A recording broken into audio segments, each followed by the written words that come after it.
Rombongan jemaah haji kloter 1 di Embarkasi Makassar tiba dengan selamat di Asrama Haji Sudiang Makassar, Kamis 7 September sore kemarin. Dari 450 jemaah haji dan 5 petugas kesehatan kloter tersebut, 2 jemaah ditunda keberangkatannya dan 1 jemaah meninggal dunia di atas pesawat. Jemaah yang meninggal tersebut atas nama Nur Hayati Durin Mama, 55 tahun.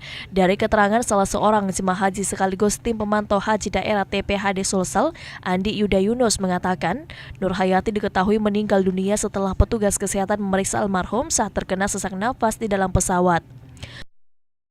Kita naik pesawat jam 11 waktu Arab Saudi, jam 11 langsung makan, siapkan. Setelah makan, satu jam setelah itu orang bingung, ya ada apa? Katanya ada sakit jantung. Jadi dokter sudah, para medis sudah bolak-balik ambil peralatan, ambil tasnya apa macam-macam. Nah, jadi yang lain nggak bisa tertolong. Kepala Kantor Wilayah Kekanwil Kementerian Agama Kemenak Sulsel Abdul Wahid Tahir saat dikonfirmasi membenarkan hal tersebut. Ada yang meninggal katanya Pak? Meninggal di pesawat. Meninggal di pesawat. Itu karena apa Pak? Karena kosong katanya. Sesak napas. Sesak napas. Meninggalnya pas di pesawat ya Pak? Dari Jeddah menuju.